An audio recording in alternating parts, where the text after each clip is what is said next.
Hello students, कैसे हैं आप लोग।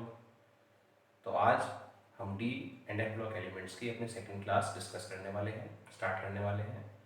आई होप आपने पहली क्लास पढ़ ली होगी, अच्छे से समझ ली होगी, क्योंकि वही बेसिक है जो आज भी कंटिन्यू होगा। थोड़ी बहुत कल की बातें करेंगे और कुछ नई बातें भी आज हम पढ़ेंगे। तो कल की क्लास में हमने स्टार्ट किया था कि एस पी डी एफ को क्लासीफाई कैसे किया। समझ में आ गया था हमें कि इलेक्ट्रॉन शेल से सब शेल से ऑर्बिटल, ऑर्बिटल के अंदर इलेक्ट्रॉन्स होते हैं, कैसे भरना है, कौन सा प्रिंसिपल है, क्या है, वो सब आपको डिटेल में कल बता दिया है। जो भी आज जुड़े हैं बच्चे या कल क्लास के बाद जुड़े हैं तो उन्होंने आई होप लेक्चर देख लिया होगा, नोट्स बना लिए होंगे। लेक्चर के साथ साथ आपको नोट्स भी लगातार मिलते रहेंगे। कोई भी क्वेरी हो, कोई भी डाउट हो, गूगल क्लासरूम पर रिप्लाई ना करके आप मुझे व्हाट्सएप में पूछ लें। मैं टेक्स्ट जो भेजता हूँ उस पर रिप्लाई ना करें। बहुत से लोग जुड़े हुए हैं बेटा, सबको डिस्टर्बेंस होता है, नोटिफिकेशन जाता है, अच्छा नहीं लगता। तो आप मेरे से बात कर लीजिए पर्सनली, कोई दिक्कत नहीं, मुझे कोई दिक्कत नहीं, मैं आपके लिए हमेशा अवेलेबल हूँ। नोट्स के साथ साथ जहाँ जहाँ मैं आपसे कहूँगा एनसीईआरटी पढ़नी है तो वहाँ एक रीडिंग जरूर करनी है बेटा, क्योंकि आपको पता है 20 नंबर के टिक मार्क आने लगे हैं तो वो लाइन्स के बीच में से आते हैं। तो जैसे मैंने मेंशन कर रखा है NCERT 8.1 table, read paragraph given above. इस टेबल के ऊपर जो पैराग्राफ एनसीईआरटी में गिवन है उसको रीड कर लेंगे।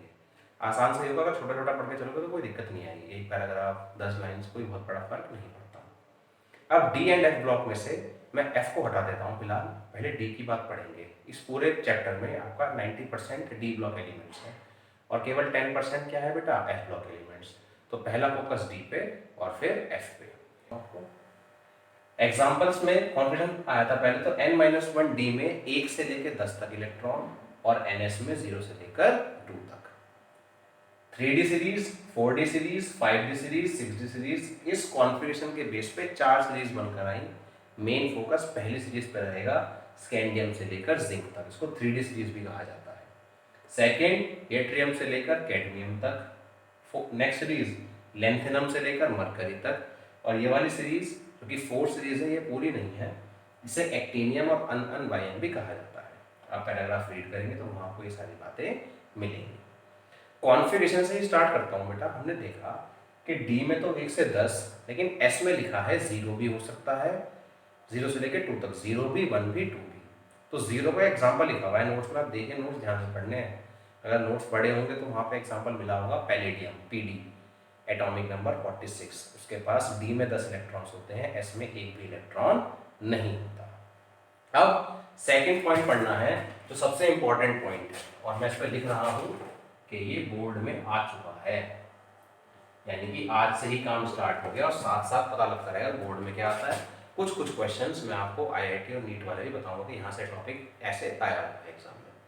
तो डी ब्लॉक एलिमेंट्स को ट्रांजिशन एलिमेंट कहा जाता है, बिकॉज अगर एनसीईआरटी में रीड करेंगे तो लिखा है कि एस और पी के बीच में आते हैं, इसलिए कह दिया। ठीक है, ये भी एक कारण है, लेकिन एक्चुअल रीजन है इनके पास एक या एक से ज्यादा अनपेयर्ड इलेक्ट्रॉन होते हैं, या तो ग्राउंड स्टेट में बिना इलेक्ट्रॉन लूज किए हुए, या फिर एक्साइट होकर इलेक्ट्रॉन लूज करने के बाद। D block elements are known as transition elements because they contain at least one or more unpaired electron in the ground state, that is lowest energy state, or in the excited state after the loss of few electrons. For example, board पर देखिए, अगर मैं scandium की बात करूं और मैं बात करूं मैग्नीज की बेटा, तो ये दोनों ट्रांजिशन एलिमेंट हैं, लेकिन जिंक एक ट्रांजिशन एलिमेंट नहीं है। ऐसा क्यों है, देखिए। स्कैंडियम का नंबर आपको याद होना चाहिए, 21 होता है, और इसका कॉन्फ़िगरेशन बनता है 3d1 4s2। डी में एक का मतलब हुआ इलेक्ट्रॉन्स इस तरह से भरे जाते हैं, तो आपके पास एक अनपेयर्ड हो गया, यही कंडीशन है ट्रांजिशन होने की। एमएन की बात करूं तो एमएन के पास हो गए बेटा 5 अनपेयर्ड। अगर 5 इलेक्ट्रॉन्स फिल करने की बात आए तो 1 2 3 4 5, यही होम्स का नियम था, सबको एक एक पेयर पेयर। अब मैं जिंक की बात कर रहा हूं कि जिंक ट्रांजिशन नहीं है, ये ट्रांजिशन है जबकि ये ट्रांजिशन नहीं है। तो आर्गन 3d10 4s2, क्योंकि इसके पास एक भी अनपेयर्ड इलेक्ट्रॉन नहीं है। इसके डी के ऑर्बिटल में अगर आप 10 इलेक्ट्रॉन भरोगे, 1 2 3 4 5 6 7 8 9 10। क्या दिखाई दे रहा है अनपेयर्ड? ग्राउंड स्टेट में तो अनपेयर्ड है नहीं। हमने एक्साइट कराया, जिंक ने 2 ही इलेक्ट्रॉन छोड़े, 2 से ज्यादा जिंक लूज नहीं करता रिएक्शंस में इलेक्ट्रॉन। और ये भी D10 आया, यानी सेम कंडीशन है, बनाने की जरूरत नहीं है। यानी इसके पास अनपेयर्ड ही नहीं है। अनपेयर्ड नहीं है तो भैया ट्रांजिशन भी नहीं कहलाएगा। जिंक के साथ उसके नीचे आने वाले एलिमेंट्स जिंक, कैडमियम और मरकरी, और आगे एलिमेंट्स की हम बात नहीं करते। जिंक, कैडमियम, मरकरी तीनों ही नॉन ट्रांजिशन एलिमेंट हैं, क्योंकि ये ट्रांजिशन एलिमेंट्स की तरह अपने अंदर अनपेयर्ड इलेक्ट्रॉन कैरी नहीं कर सकते। या तो ग्राउंड स्टेट में भी अनपेयर्ड नहीं है इनके पास, ना ही इलेक्ट्रॉन्स लूज करने के बाद। अब हम कुछ ऐसी प्रॉपर्टीज डिस्कस करने वाले हैं आज जो सारी की सारी बेटा अनपेयर्ड इलेक्ट्रॉन से रिलेटेड है। तो थोड़ा सा आपको अनपेयर्ड इलेक्ट्रॉन काउंट करना आना चाहिए, मैं जरा बताता हूँ। कॉन्फ़िगरेशन का ही सारा गेम चल रहा है बेटा, इसलिए कॉन्फ़िगरेशन पे मुझे बहुत अच्छे से पकड़ होनी चाहिए। तो अगर आप ये सारा काम अच्छे से करना चाहते हैं तो इलेक्ट्रॉनिक कॉन्फ़िगरेशन पे आपकी भी पकड़ अच्छी होनी चाहिए। अब देखिए ध्यान से जरा, अगर मैं सारे ही एलिमेंट्स लिखूं 21, scandium, titanium, vanadium, chromium, manganese, iron, cobalt, nickel, copper, zinc. अब सभी में आर्गन तो आनी ही है बेटा, तो बार बार लिखकर टाइम खराब भी नहीं करना है कि भाई एक चीज कराए जा रहे हैं। तो इसमें 3D1 होता है और 4s2, टाइटेनियम में 3D2 4s2, क्रोमियम में 3D3 4s2, क्रोमियम में एक्सेप्शन था 3D5 4s1, manganese 3D5 5s2, sorry 4 ही चलेगा बेटा, Fe में 3D6 4s2, कोबाल्ट में 3D7 4s2, निकिल में 3D8 4s2, कॉपर फिर से exception 3D10 4s2, zinc 3D10 4s2। अभी मैं अगर अनपेयर्ड इलेक्ट्रॉन काउंट करने की बात करूं तो D में 1 है, तो अनपेयर्ड में कितना हुआ बेटा 1। D में 2 तो अनपेयर्ड 2, D में 3 तो अनपेयर्ड 3, D में 5 तो अनपेयर्ड 5। अब ध्यान दीजिए, टोटल अनपेयर्ड की बात करूं तो D में तो है 5 अनपेयर्ड और S में है 1 अनपेयर्ड, तो टोटल कितने हुए बेटा 6 अनपेयर्ड। ये बात आपको ध्यान रखनी है। S के अंदर 2 की जगह है इलेक्ट्रॉन 1, 5 और 1 6 अनपेयर्ड, 5 अनपेयर्ड 6 अनपेयर्ड। क्या 6 अनपेयर्ड होंगे? चेक करते हैं बेटा। 5 तो आप ऐसे भरोगे, लेकिन यहां आते ही अब अनपेयर्ड कितने रह गए बेटा 4, तो यहां से घटने शुरू हो जाएंगे। 4 अनपेयर्ड, 7 का मतलब क्या होगा 6 तो ये है बेटा, 7 करते ही कितने अनपेयर्ड हो जाएंगे 3 अनपेयर्ड, 8 करते ही बेटा कितने बचेंगे 2 अनपेयर्ड, और D में 10 एक भी अनपेयर्ड नहीं है और यहां पर भी एक भी अनपेयर्ड नहीं है। तो आप ध्यान से देख रहे हो, जब मैं यहां से यहां तक आया तो अनपेयर्ड इलेक्ट्रॉन इंक्रीज हुए और उसके बाद अनपेयर्ड इलेक्ट्रॉन डिक्रीज हुए। कारण कि जब भी हम ऑर्बिटल में इलेक्ट्रॉन्स को फिल करते हैं तो 1 2 3 4 5, 5 अनपेयर्ड, 6 करते ही बेटा इलेक्ट्रॉन 4 अनपेयर्ड, 7 करते ही 3 अनपेयर्ड, 8 करते ही 2 अनपेयर्ड, 9 करते ही 1, 9 का भी होता नहीं है वैसे, और 10। तो इस प्रकार से हम अनपेयर्ड इलेक्ट्रॉन्स काउंट कर सकते हैं। अब देखते हैं ये कहां कहां पर अप्लाई होगा। अब मैं सारा ही हटाऊंगा यहां से। अब जो भी टॉपिक होगा उस पे क्वेश्चंस जो बोर्ड के होंगे वो भी मैं आपको साथ साथ बताता चलूंगा बेटा। तो डी ब्लॉक एलिमेंट्स की बहुत सी प्रॉपर्टीज हैं जो अनपेयर्ड इलेक्ट्रॉन से डायरेक्टली लिंक्ड हैं। वो कौन कौन सी प्रॉपर्टीज है वो देखते हैं बेटा। पहले प्रॉपर्टीज ऑफ ट्रांजिशन एलिमेंट्स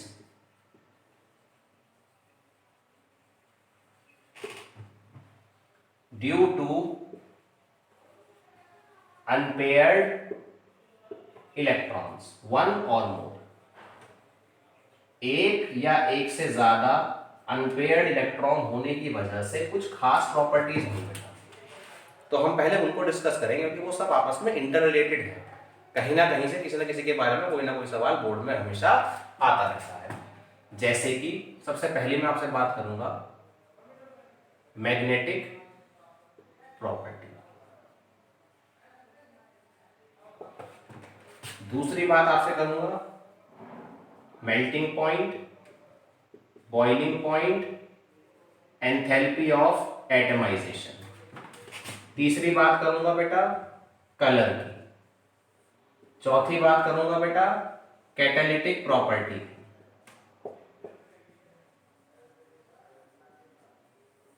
और इसके अलावा कुछ और प्रॉपर्टीज भी आएंगी। अभी जिन पे फोकस रखना है फिलहाल उन पर ही ध्यान देते हैं। इन सब में एक ना एक रोल अनपेयर्ड इलेक्ट्रॉन का जरूर है। कुछ ना कुछ काम अनपेयर्ड इलेक्ट्रॉन की वजह से हुआ है। सिर्फ अनपेयर्ड इलेक्ट्रॉन ही आंसर नहीं है, अनपेयर्ड इलेक्ट्रॉन होने की वजह से ये ऐसा बिहेव करते हैं और उसके अलावा भी कुछ ना कुछ पॉइंट्स ऐड होंगे। तो पहली प्रॉपर्टी की बात करता हूं मैग्नेटिक प्रॉपर्टी। अब ये समझने के लिए आपको पता होना चाहिए बेटा कि जब ऑर्बिटल में इलेक्ट्रॉन होता है या कहीं भी हो इलेक्ट्रॉन तो उस पर चार्ज होता है और उसी चार्ज की वजह से इलेक्ट्रॉन जो है इलेक्ट्रिक करंट या इलेक्ट्रिसिटी के बारे में रिलेट करता है। इलेक्ट्रॉन पे चार्ज होने की वजह से वो करंट प्रोड्यूस कर सकता है, लेकिन ऑर्बिटल में जब इलेक्ट्रॉन्स होते हैं तो वो इलेक्ट्रॉन्स घूमते हैं, अपनी जगह पर भी घूमते हैं और एक्सिस पे भी घूमते हैं। और इसी घूमने की वजह से एक छोटा सा इलेक्ट्रॉन एक बहुत छोटा सा मैग्नेटिक फील्ड कैरी करता है। दोबारा से, एक इलेक्ट्रॉन पे चार्ज है, चार्ज होने के साथ साथ वो घूम भी रहा है और इसी वजह से वो मैग्नेटिक फील्ड प्रोड्यूस करता है। तो मैं एक इलेक्ट्रॉन को एक छोटी सी मैग्नेट मानता हूं। क्लास 11th में स्पिन क्वांटम नंबर में ये टॉपिक मैंने आपको सिखाया था, जिन्होंने नहीं सीखा है वो आप सीखेंगे, कोई दिक्कत नहीं है। एक इलेक्ट्रॉन जो घूम रहा है या तो क्लॉकवाइज या फिर वो घूम रहा होगा एंटी क्लॉकवाइज। अगर इलेक्ट्रॉन है तो उस पर चार्ज है और घूम रहा है तो वो मैग्नेटिक फील्ड प्रोड्यूस करेगा। अब अगर आपके पास इलेक्ट्रॉन्स हैं तो वो बेटा या तो हो सकते हैं अनपेयर्ड, क्या हो सकते हैं बेटा अनपेयर्ड, या फिर इलेक्ट्रॉन्स हो सकते हैं पेयर्ड। तो अनपेयर्ड और पेयर्ड की वजह से दो कंडीशन बन गई, एक पैरामैग्नेटिक और एक डायामैग्नेटिक। समझेंगे ध्यान से। ऐसे सब्सटेंसेस जिनके अंदर एक या एक से ज्यादा अनपेयर्ड इलेक्ट्रॉन्स होते हैं तो उनका मैग्नेटिक मोमेंट कैंसिल नहीं हो पाता, सभी सेम डायरेक्शन में है तो मैग्नेटिक फील्ड ऐड हो जाता है। ऐसे सब्सटेंसेस ही क्या कहलाते हैं बेटा paramagnetic. Paramagnetic substances are those which have one और more unpaired electrons and they are weakly attracted in the magnetic field. इन्हीं के एग्जैक्टली ऑपोजिट होते हैं डायमैग्नेटिक, जिनके पास एक भी अनपेयर्ड, वो होते हैं जिनके पास एक भी अनपेयर्ड इलेक्ट्रॉन नहीं है। जब अनपेयर्ड थे, अकेले थे, मैग्नेटिक फील्ड ऐड हुआ एक डायरेक्शन की वजह से। जब पेयर्ड हुए तो आधे तो जा रहे हैं क्लॉकवाइज और आधे कहां जा रहे हैं बेटा एंटी क्लॉकवाइज। इस वजह से आपका मैग्नेटिक फील्ड कैंसिल हो जाता है और आप कहलाते हैं डायमैग्नेटिक। जैसे पैरामैग्नेटिक मैग्नेटिक फील्ड में हल्के से अट्रैक्ट हुए, डायमैग्नेटिक हल्के से मैग्नेटिक फील्ड में क्या होते हैं बेटा रिपेल कर जाते हैं। अब पेपर में सवाल कैसे आता है, क्वेश्चन डिस्कस करते हैं बेटा। क्वेश्चन पेपर में इस तरह से आया हुआ है, ये भी बोर्ड की ही बात चल रही है कि भाई कुछ इस तरह से आयंस गिवन है बेटा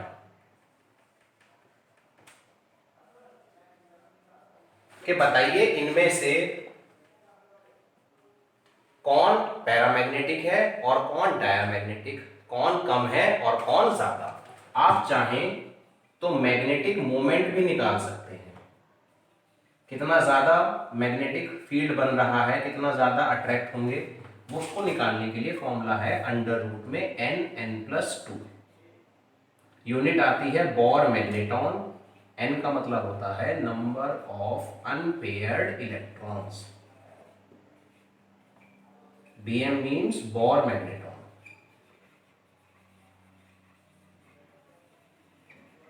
मुझे आप इसकी वैल्यू बताएंगे कि 1m किसके बराबर है। अब इन आयंस को ध्यान से देखिए, आपको ये बताना है कौन पैरामैग्नेटिक है कौन डायमैग्नेटिक, इसीलिए इलेक्ट्रॉनिक कॉन्फ़िगरेशन इंपॉर्टेंट है। अगर वो नहीं पढ़ा तो समझ नहीं आएंगी चीज़ें, उसको अच्छे से पकड़िए, पकड़ बनाइए उस पर, और उसके बाद सारा काम आसान हो जाएगा। अब देखते हैं बेटा, पहले स्टार्ट करते हैं जिंक से।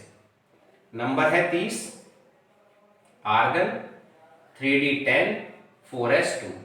दो इलेक्ट्रॉन जब भी जाएंगे तो s में से जाएंगे पहले और फिर d में से, तो आप हो गए आर्गन 3d10। यहां पर क्या रहा बेटा, नो अनपेयर्ड इलेक्ट्रॉन्स, एक भी अनपेयर्ड नहीं है, तो आप क्या कहलाओगे बेटा, आप कहलाओगे डायामैग्नेटिक। अब मैं बात करता हूं अगले की। अगला है स्कैंडियम, 21 नंबर है, आर्गन 3d1 4s2। तो स्कैंडियम 3+ हो जाएगा, आर्गन 2 इसमें से और 1 इसमें से, तो एक भी अनपेयर्ड नहीं, तो भी ये क्या रहेगा बेटा, डायामैग्नेटिक। वही बात, आगे चलते हैं, Mn देखते हैं बेटा। Mn का नंबर है 25, आर्गन 3d5 4s2। सही है बेटा। तो Mn ने दिए 2 इलेक्ट्रॉन, और जब Mn ने 2 इलेक्ट्रॉन दिए तो D में हो गए 5। D में 5 का मतलब होता है बेटा 5 अनपेयर्ड। अभी सिखाया था आपको मैंने, बार बताने की जरूरत नहीं है, आप एक बार में ही बात पकड़ सकते हैं। D में 5 अनपेयर्ड का मतलब आप क्या हो गए बेटा, आप हो गए पैरामैग्नेटिक।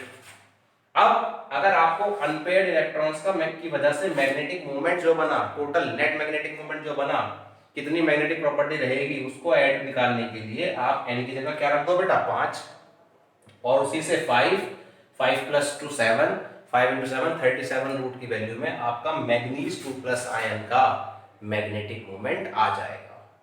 बात समझ में आ रही है बेटा। एक अनपेयर्ड इलेक्ट्रॉन की वजह से इलेक्ट्रिक फील्ड तो ऑब्वियसली उस पर हमेशा ही रहेगा, लेकिन एक अनपेयर्ड इलेक्ट्रॉन की वजह से आपके अंदर, एलिमेंट के अंदर मैग्नेटिक मोमेंट भी आ गया, उसी को हमने अभी डिस्कस किया। अभी एग्जांपल में और देखता हूं बेटा, कॉपर 2+ है और कोबाल्ट 3+, कॉपर 2+ एंड कोबाल्ट 3+। आप भी ट्राई करेंगे। चलो पहले कोबाल्ट 3+ देखते हैं, फिर कॉपर 2+। अगर कोबाल्ट के नंबर की बात करूं तो नंबर होता 27, 27 में से 3 चले गए बेटा, 27 ऐसे था, 3 चले गए, तो कितना बन जाएगा बेटा, आर्गन 3d6। क्या बन जाएगा बेटा, आर्गन 3d6। और जब डी में भरोगे बेटा 6 इलेक्ट्रॉन्स, 1 2 3 4 5 और 1 6, तो आपके पास अनपेयर्ड कितने आएंगे बेटा, 4। निकाल लीजिए।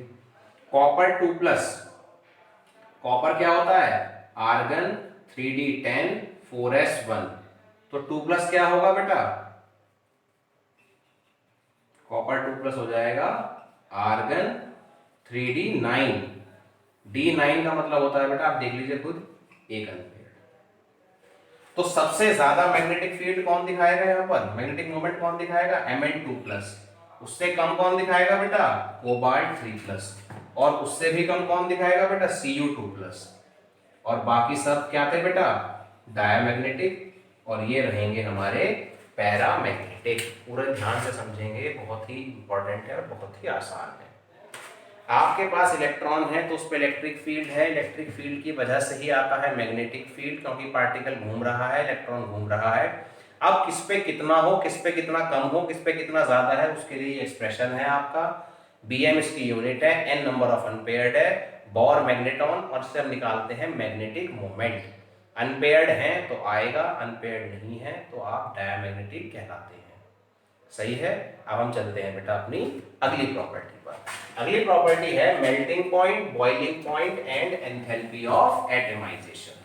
तो बेटा ये प्रॉपर्टी भी अनपेयर्ड इलेक्ट्रॉन्स के ही डिपेंडेंट है। मतलब अगर अनपेयर्ड इलेक्ट्रॉन है तो ही इस प्रॉपर्टी के बारे में हम बात कर पाते हैं। वैसे तो आप जिन पे अनपेयर्ड नहीं है उनमें भी बात कर सकते हैं, लेकिन मैं यहाँ बात कर रहा हूँ कि अनपेयर्ड इलेक्ट्रॉन्स की वजह से क्या फर्क पड़ा।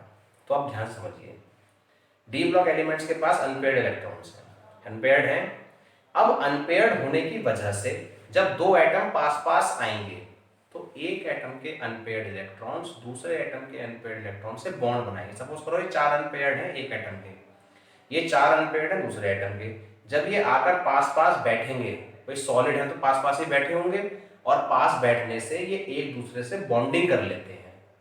दोबारा से, अनपेयर्ड है एक बॉन्ड, अनपेयर्ड है दो बॉन्ड, अनपेयर्ड है तीन बॉन्ड, अनपेयर्ड है चार बॉन्ड, 5 है तो 5 बॉन्ड। अब इतनी बुद्धि आप में भी है कि अनपेयर्ड ज्यादा हो रहे हैं तो बॉन्ड ज्यादा बन रहे हैं, बॉन्ड ज्यादा बन रहे हैं तो अट्रैक्शन ज्यादा हो रहा होगा, अट्रैक्शन ज्यादा हो रहा होगा तो मेल्टिंग पॉइंट जिस पर पिघलोगे वो ज्यादा, बॉइलिंग पॉइंट जिस पर उबलोगे वो भी ज्यादा, और एंथैल्पी ऑफ एटमाइजेशन, तुम्हारा एक एक एटम अलग करने में लगने वाली ऊर्जा भी ऑटोमेटिकली ज्यादा हो जाएगी। क्या बात समझ में आई नहीं? अनपेयर्ड इलेक्ट्रॉन की वजह से, one unpaired electron is responsible for one metal metal bond. If you have more number of unpaired electrons, then your melting point, boiling point and enthalpy of atomization will be high. And if you don't have unpaired electrons, तो आपकी melting point, boiling point, atomization ज़्यादा नहीं होंगे। कुछ ना कुछ exceptions होती हैं, वो बात की बात है। अभी जनरल प्रॉपर्टीज की बात चल रही है, एक्सेप्शंस तो अलग से भी डिस्कस होंगी। दोबारा से, एक अनपेयर्ड इलेक्ट्रॉन अगर अकेला है तो वो बॉन्ड बना सकता है, एक अनपेयर्ड से एक बॉन्ड, तो 5 अनपेयर्ड से 5 बॉन्ड। अगर किसी के दोस्त ज़्यादा हैं और सही दोस्त हैं, बॉन्डिंग है, मजबूत है, तो वो स्टेबल है, किसी के दोस्त कम हैं तो वो अनस्टेबल है।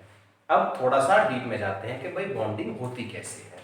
क्लास 11 में बताया गया, हम ये प्रॉपर्टी डिस्कस कर रहे हैं बेटा, कि बॉन्डिंग क्या है? बॉन्डिंग इज अट्रैक्शन, और ये होती कैसे है? Due to overlap of orbitals. Atomic orbital कह सकता हूं मैं आपसे।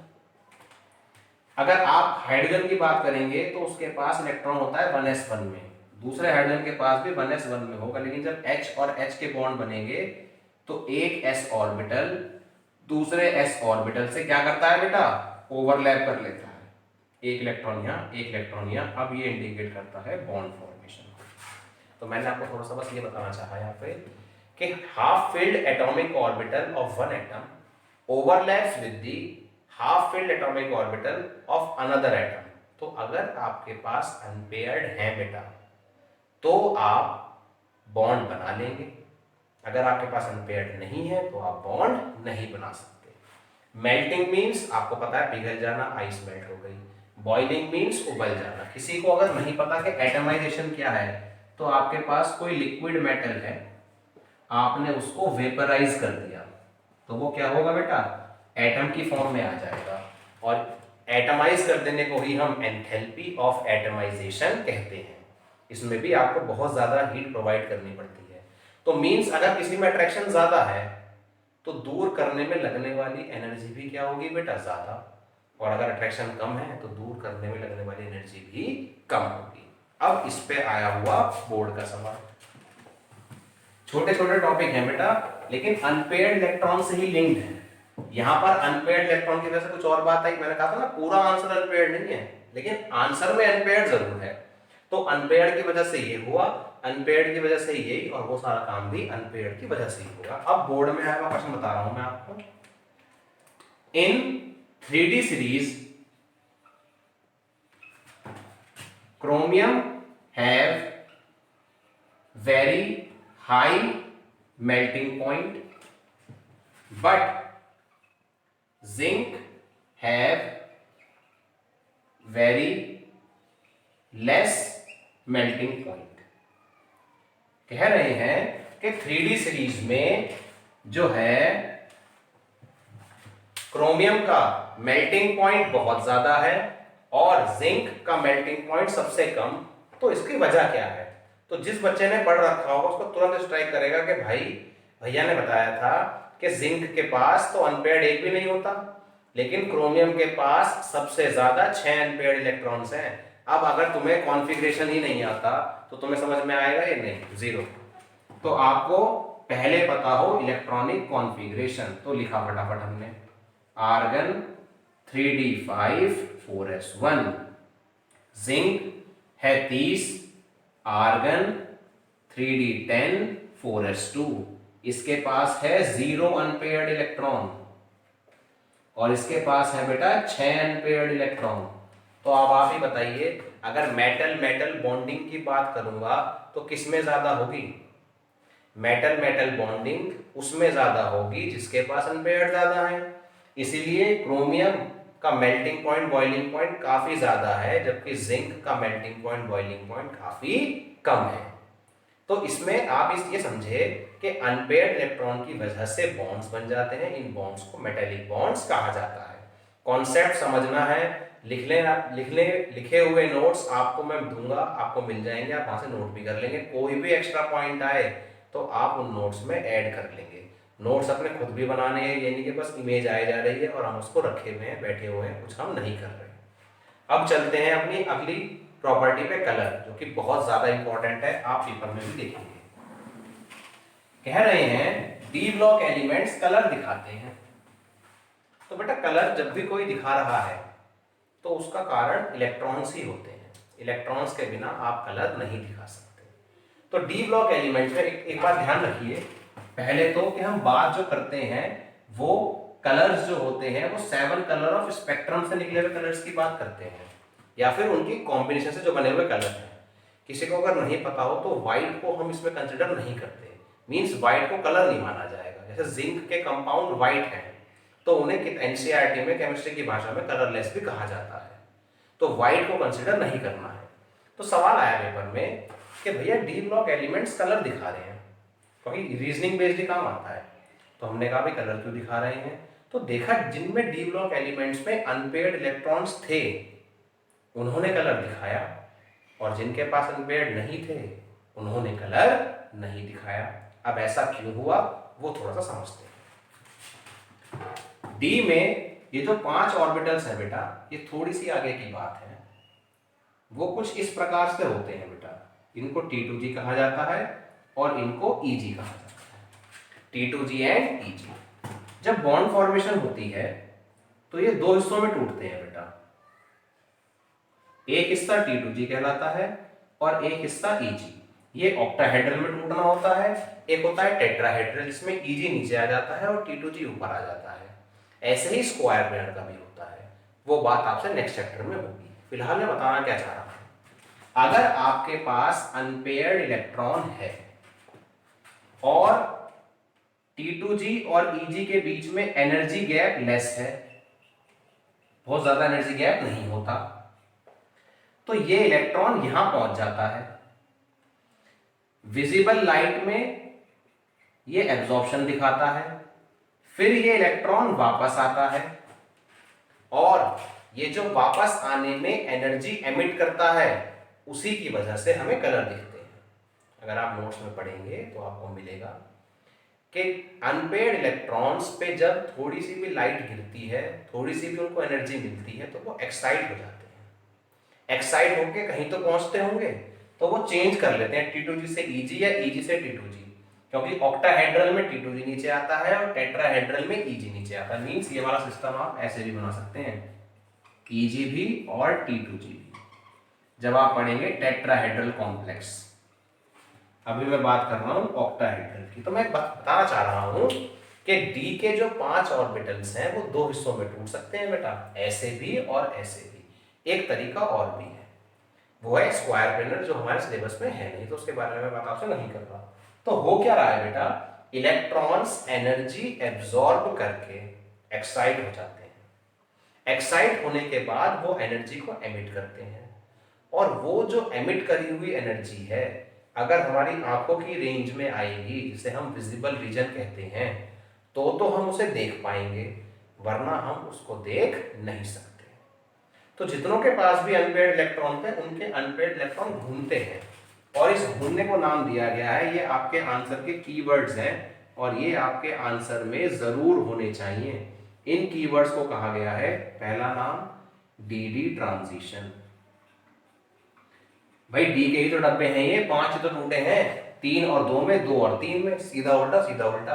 अब इसमें इलेक्ट्रॉन घूम रहा है, यानी डी में ही घूम रहा है, तो उसे मैं कहूंगा ट्रांजिशन, और एक अनपेयर्ड इलेक्ट्रॉन। अगर आपके आंसर में ये वर्ड है तो आपको 1 नंबर मिलेगा। दोबारा से, अनपेयर्ड इलेक्ट्रॉन्स एनर्जी जब उनके को मिलती है तो इलेक्ट्रॉन्स एक्साइट हो जाता है बेटा, एक्साइट होने के बाद वापस आएगा। आप समझिए, आप किसी कंपटीशन को लेकर, किसी फेस्टिवल को लेकर एक्साइटेड हैं, तो क्या जिंदगी भर एक्साइटेड ही रहोगे? दिवाली आई, एक्साइटेड हुए, दिवाली गई, तो एक्साइटेशन क्या होगा बेटा? कम हो जाएगा। तो एक्साइट हुए, वापस भी तो आओगे बेटा, तो उसको ट्रांजिशन कहा गया है। और एक्साइट होने में एनर्जी एब्जॉर्ब करी, वापस आने में एनर्जी एमिट करी। वो जो एनर्जी एमिट करी, अगर वो विजिबल रीजन में आई तो आप कलर दिखाओगे, वरना आप कलर नहीं दिखाओगे या हम उसको देख नहीं पाएंगे। तो जिनके पास भी अनपेयर्ड इलेक्ट्रॉन्स हैं वो ये ट्रांजिशन दिखाते हैं, और जिनके पास अनपेयर्ड नहीं है वो ये ट्रांजिशन नहीं दिखाते। अब सवाल आया, जिंक के कंपाउंड सफेद हैं जबकि कॉपर 2+ के कंपाउंड या कॉपर के कुछ कंपाउंड्स कलर्ड हैं।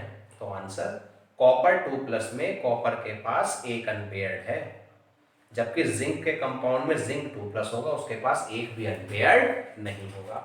बोर्ड पे देखिए ध्यान से, अगर कॉपर 2+ की बात करोगे तो कॉपर 2+ क्या बनेगा बेटा? आर्गन 3d10, और यहां पर आप क्या है? नो अनपेयर्ड, सॉरी यहां पे 9 रहेगा, तो आपके पास होगा 1 अनपेयर्ड। और अगर अनपेयर्ड है तो आप क्या दिखाओगे बेटा? कलर, कलर भी दिखाओगे, ये भी दिखाओगे, ये भी दिखाओगे। सारी प्रॉपर्टीज कल एक चीज से ही जुड़ी हुई है। लेकिन अगर मैं बात कर रहा हूं जिंक की, तो जिंक होता है 2+, तो वो बन जाता है आर्गन 3d10। तो यहां आपके पास इस समय हो चुके हैं नो अनपेयर्ड इलेक्ट्रॉन्स, और नो अनपेयर्ड इलेक्ट्रॉन्स की वजह से ही आप कलरलेस रहेंगे या फिर आपके कंपाउंड्स व्हाइट रहेंगे। कलरलेस का मतलब यहां सफेद से ही है। जिंक के कंपाउंड व्हाइट हैं जबकि औरों के कंपाउंड कलर्ड हैं, तो आंसर उसका क्या है बेटा? कि जिंक के पास अनपेयर्ड नहीं है। आज जो भी हमने काम करा है, मैं ज़्यादा काम नहीं कराऊंगा इससे, अभी ये थोड़ा सा समझने वाला काम है, पूरा ध्यान से पढ़िए। डाउट आ सकता है, पूछिए, बिल्कुल मत घबराइए, क्योंकि जो पढ़ेगा वो समझेगा, जो समझेगा वो पूछेगा। कहीं दिक्कत आएगी डिस्कस कीजिए। आज का काम दोबारा से बताता हूँ। डी और एफ ब्लॉक में से एफ हटा दिया है, सिर्फ डी बचा है। डी का कॉन्फ़िगरेशन n-1 डी 1 से लेकर 10 तक और ns 0 से लेकर 2 तक। डी में आएंगे 1 से 10 तक इलेक्ट्रॉन, एस में आएंगे 0, 1 या फिर 2। 0 का एग्जांपल पैलेडियम है, नोट्स में है, देखिए।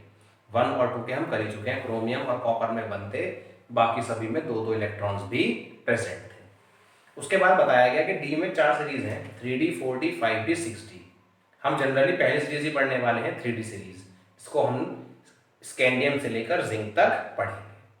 उसके बाद सवाल आया कि भाई एनसीईआरटी पढ़नी है आपको, 8.1 से बात की गई थी, 8.1 टेबल के ऊपर आपको पढ़ना है। किसी के पास एनसीईआरटी नहीं है तो एनसीईआरटी डाउनलोड करने का लिंक भी मैं आपको दे दूंगा, आप वहाँ से एनसीईआरटी को डाउनलोड कर सकते हैं।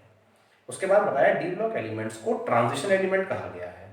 तो क्यों कहा गया? एनसीईआरटी का पैराग्राफ पढ़ोगे तो मिलेगा, एस और पी के बीच में आते हैं तो ट्रांजिशन हो रहा है, बदलाव हो रहा है। पेपर में लिखने वाला आंसर ये भी आप लिख सकते हैं, पेपर वाला भी ये भी ऐड करना जो मैं कह रहा हूँ कि इसमें एक या एक से ज्यादा अनपेयर्ड इलेक्ट्रॉन होता है इन द ग्राउंड स्टेट और in one of the excited state, या तो ग्राउंड स्टेट में या फिर अपनी एक्साइटेड स्टेट में। अगर अनपेयर्ड है तो ही ट्रांजिशन कहलाएगा। इसीलिए ही जिंक, कैडमियम और मरकरी को ट्रांजिशन एलिमेंट नहीं कहा जाता।